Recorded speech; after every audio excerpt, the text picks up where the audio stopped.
Good evening, my fellow Michiganders. My name is Lieutenant Governor Garland Gilchrist, and I am joining you from the historic Marquette County Courthouse to kick off the 2022 State of the State Address for the first time in Michigan history from our beautiful Upper Peninsula.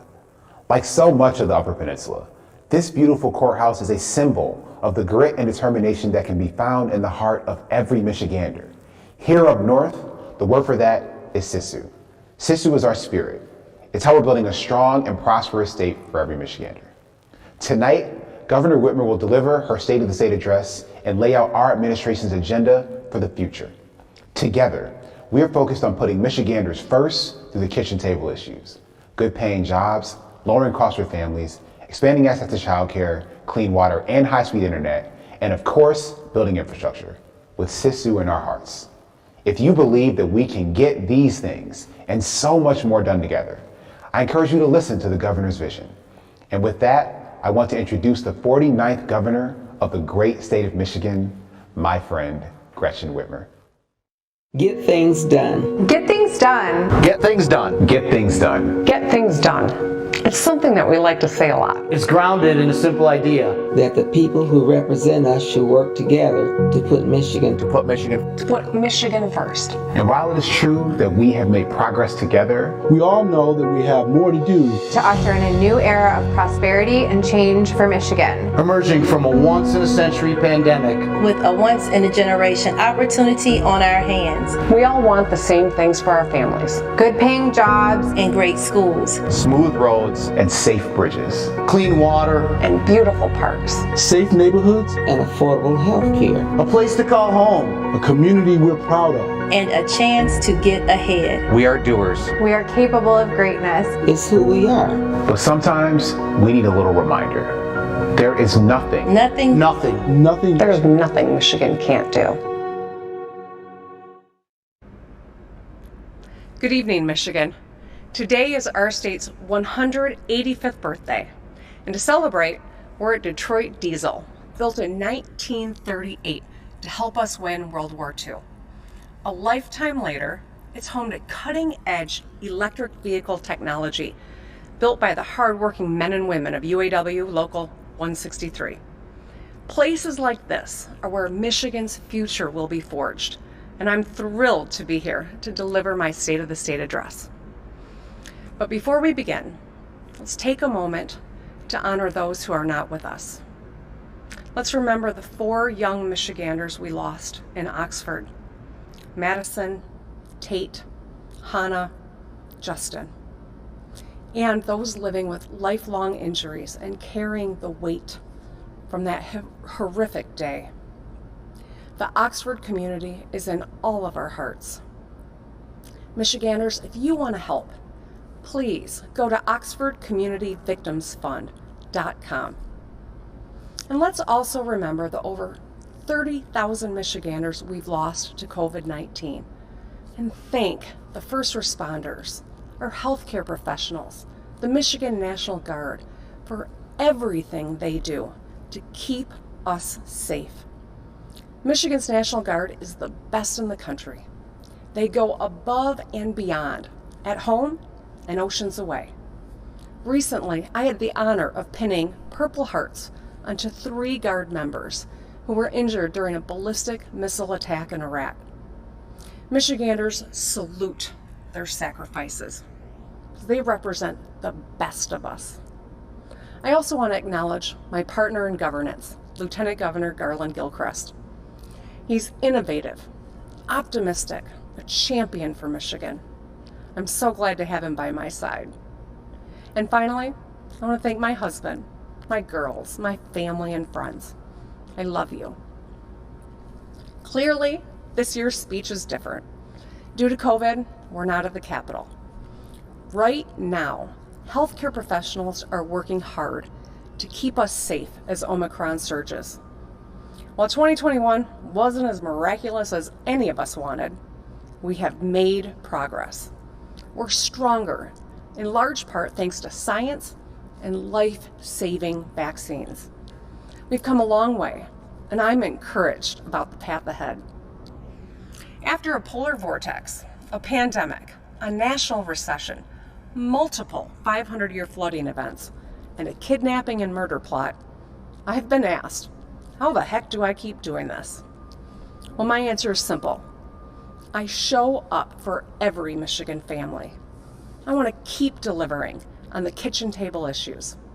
And on a personal level, I want my girls to see their mom stand her ground, live her values even through unexpected challenges and constant threats.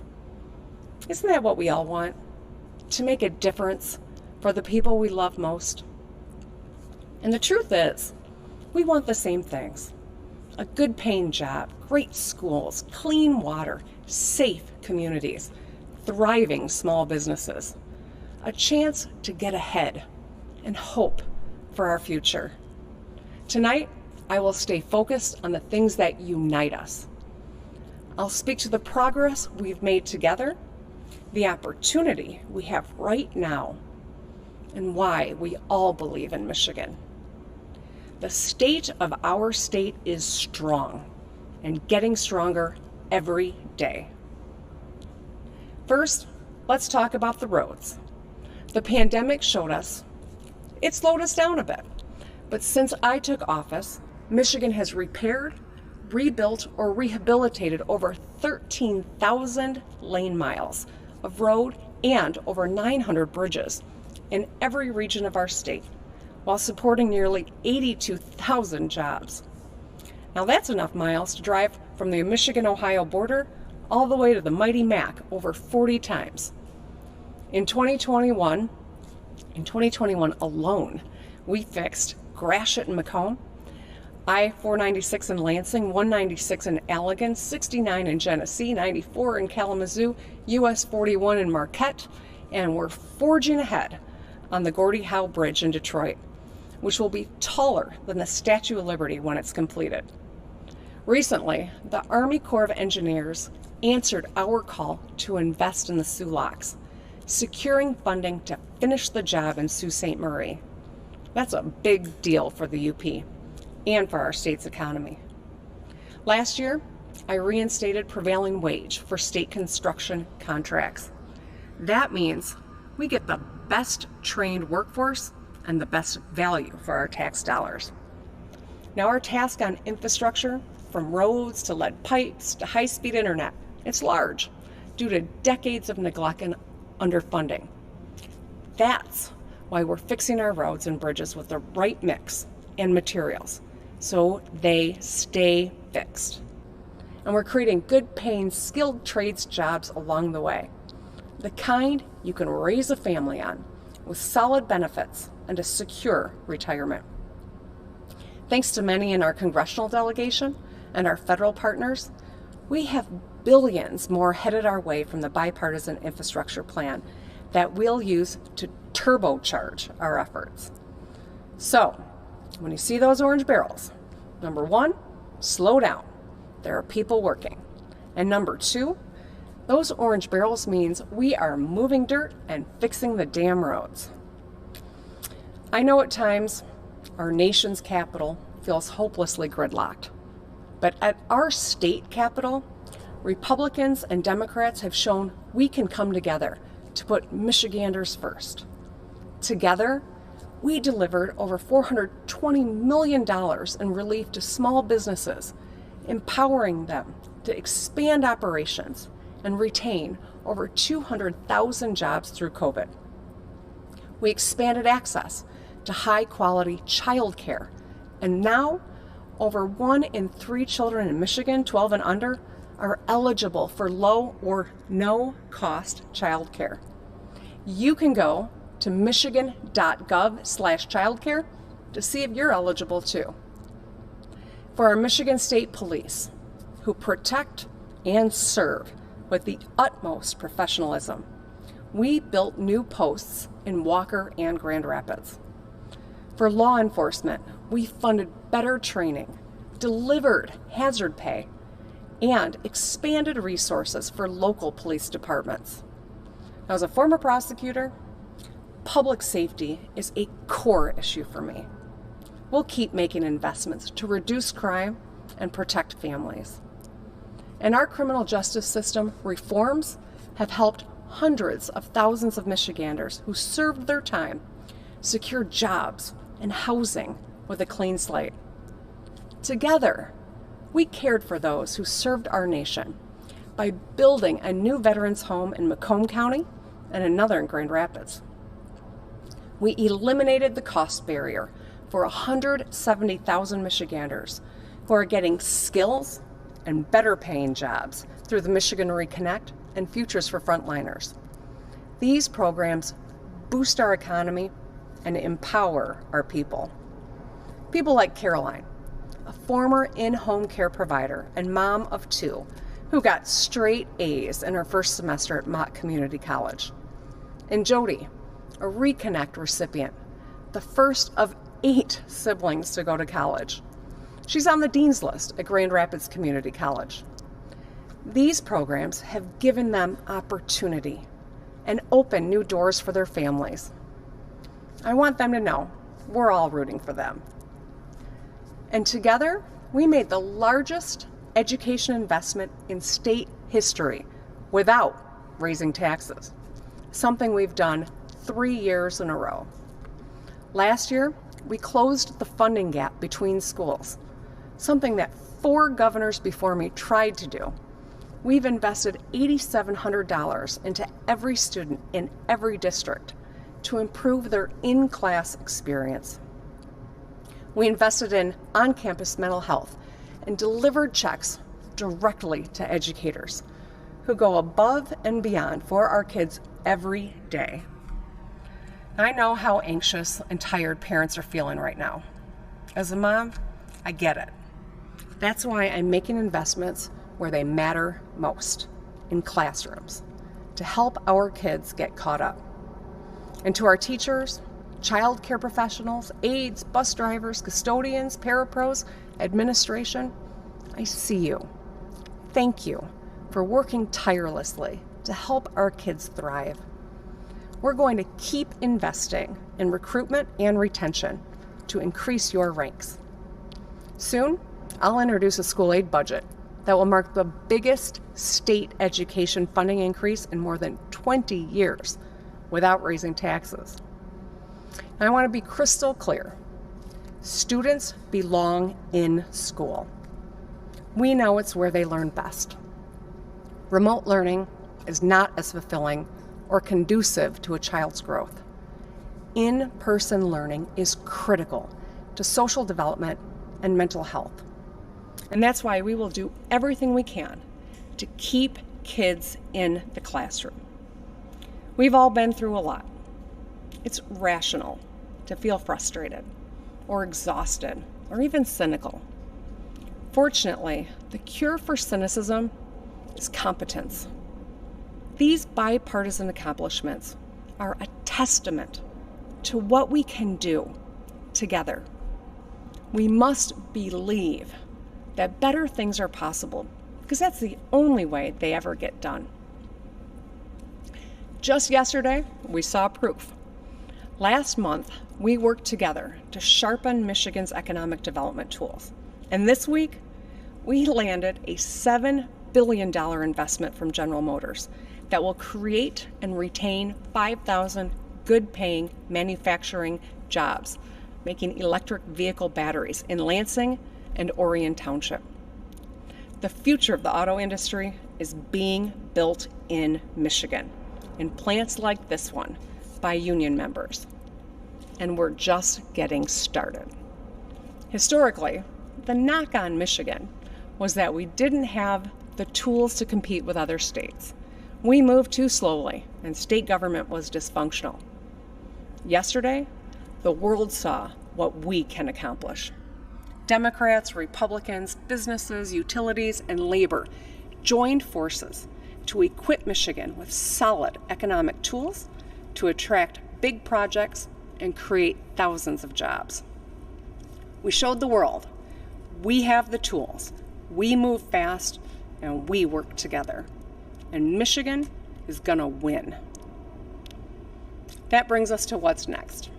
Tonight, I'm putting forward proposals that will build on the work that we've done together and grow our economy by cutting taxes and lowering costs. First, taxes. I believe that whenever possible, we should make taxes more fair for our seniors and working families. Michiganders should be able to keep more of what they've earned. In December, I signed a bipartisan bill cutting the personal property taxes for small business owners.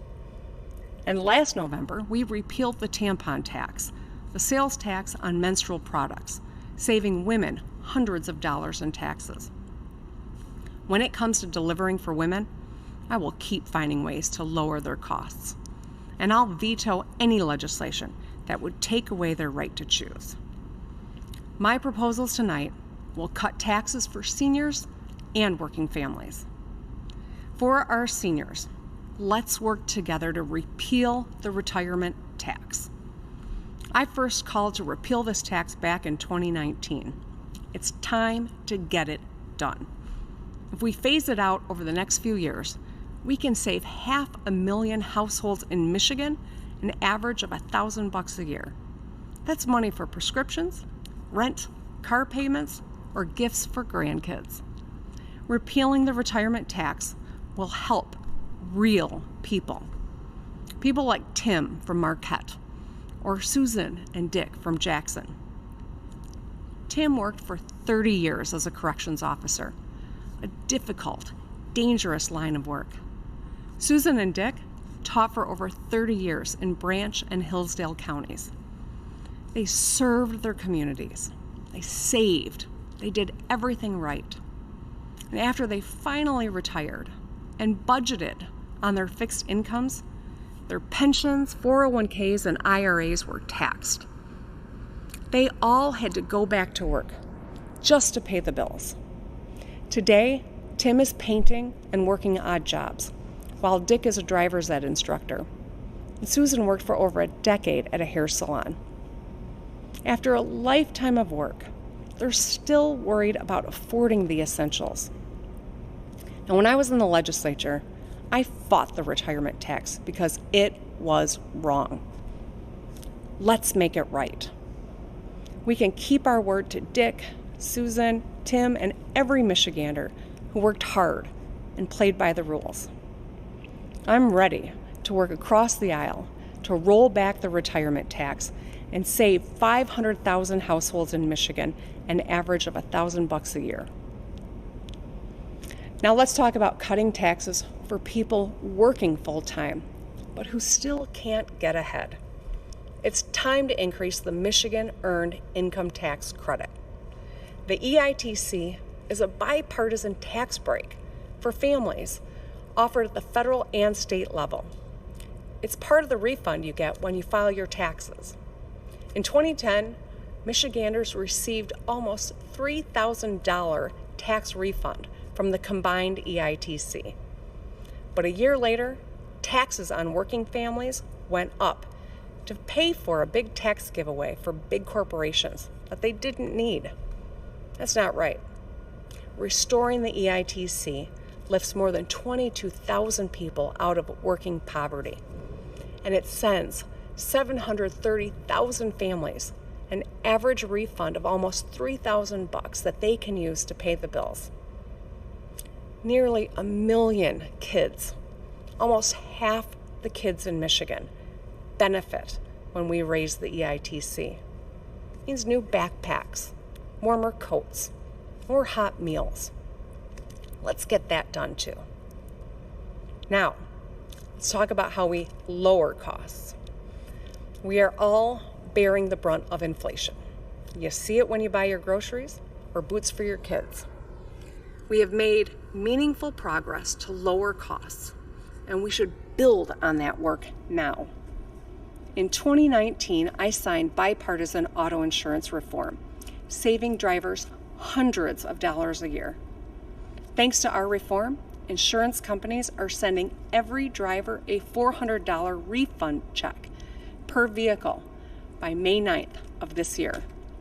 And our Secretary of State, Jocelyn Benson, is saving Michiganders time and money because we can renew our licenses and plates online or stop in the office for an average of only 20 minutes. we also lowered the cost of higher education, thanks to Michigan Reconnect and Futures for Frontliners.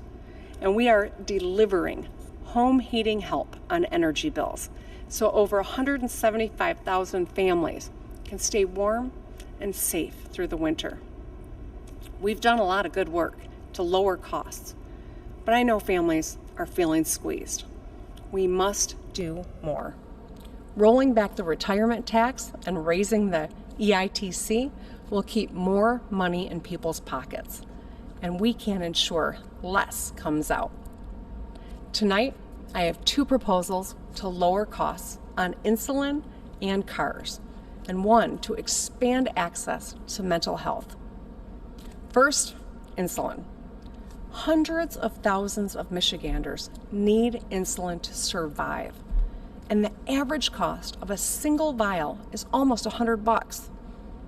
Most people who use it need 2 or 3 vials a month, which is up to $3,600 a year. Too many Michiganders are forced to forego insulin or to ration it, putting their lives at risk. For years, drug companies have been jacking up insulin prices. The average price tripled from 2009 to 2019. They reap billions on life-saving medicine because without serious competition, they name their own price. That is unconscionable. Yesterday, Attorney General Dana Nessel took action. She launched an investigation under the Michigan Consumer Protection Act into one of the 3 largest drug companies that makes nearly all the insulin in the U.S. Meanwhile, in the Michigan legislature, there have been bipartisan bills introduced to cap the cost of insulin at $50 a month. We all agree, insulin costs too much, and I know we can work together to hold drug companies accountable, to lower costs, and to save lives. Let's get that done too. Next, let's talk about making electric vehicles more affordable. As we saw this week, we're building on our rich auto manufacturing heritage and moving towards a clean energy future. Tonight, I want to talk about how we can help Michigan's families be a part of the clean energy transition by lowering the cost of electric vehicles. Every year, thousands more electric vehicles are sold in Michigan, and all of our major automakers have committed to electrifying 100% of their fleets over the next 10 to 15 years. Electric vehicles cost half as much to fuel and maintain as gas-powered cars. Switching to electric will save families thousands of dollars a year. And that's why I'm proposing a combined $2,500 electric vehicle rebate for families. $2,000 for the car and $500 for in-home charging equipment. This will build on the $7,500 federal electric vehicle credit. If we can get this done, we can lower the cost of electric vehicles by nearly $10,000. We can make it easier for Michiganders to go electric. And finally, let's talk about mental health. Mental health is just as important as physical health. And I want every person in Michigan to have access to the health care they deserve. We should invest in our mental health workforce so we can expand access. Nearly 40% of Michiganders do not get treatment for their mental illness. We will address this shortfall by expanding Michigan's loan repayment program for mental health professionals. And we'll make a historic investment to retain and recruit hundreds more mental health workers. I will propose another bold investment in mental health in next year's school aid budget, building on the work we did last year to help schools hire more than 560 nurses, counselors, and social workers. Together, we can grow our mental health workforce and expand access to mental health care. Tonight, I've laid out my plans to cut taxes for retirees and working families, to lower costs on insulin and electric vehicles, and expand access to mental health. As always, I'll work with anyone to deliver on these kitchen table issues. I'll also work to invest the federal resources we have received with plans I released last year, like the Michigan New Economy, which would grow our middle class, support small businesses, and invest in our communities. I also have a message for the folks in DC. Fund the CHIPS Act so we can fight the chip crisis head on. We have a once-in-a-generation opportunity on our hands, and I know that together we can do big things. Through everything we faced over the last few years, I've thought often about the time in my life when I was sandwiched between two generations of my own family, taking care of my newborn daughter and my mom, who was dying of brain cancer. I adjusted to a new job, I fought my mom's insurance company, and I cared for my baby. I learned I could do more than I had ever imagined. It can be hard to see in the moment, but tough times make us stronger. Making a difference for the people we love. It's what motivates all of us. It's the reason I'm standing here today. It's why I get up determined and optimistic about our future. I want a better future for my girls and all our kids. Even on the hardest day, I am grateful to serve my fellow Michiganders. That desire to do drives so many of us. We all have a story when we stepped up and did more than we ever thought possible for the people we love most. That's our spirit. It lives in our stories. We are doers, united against inaction. We're optimists, united against pessimism. We're believers, united against cynicism. We fight for each other, not with each other. We come together to get things done. We are capable of greatness. The question we have to ask ourselves is, do we believe in Michigan? I know I do. I believe because of you. I will work hard every day to put Michiganders first. And I will always believe in Michigan because we are strong and getting stronger every day. Thank you and good night.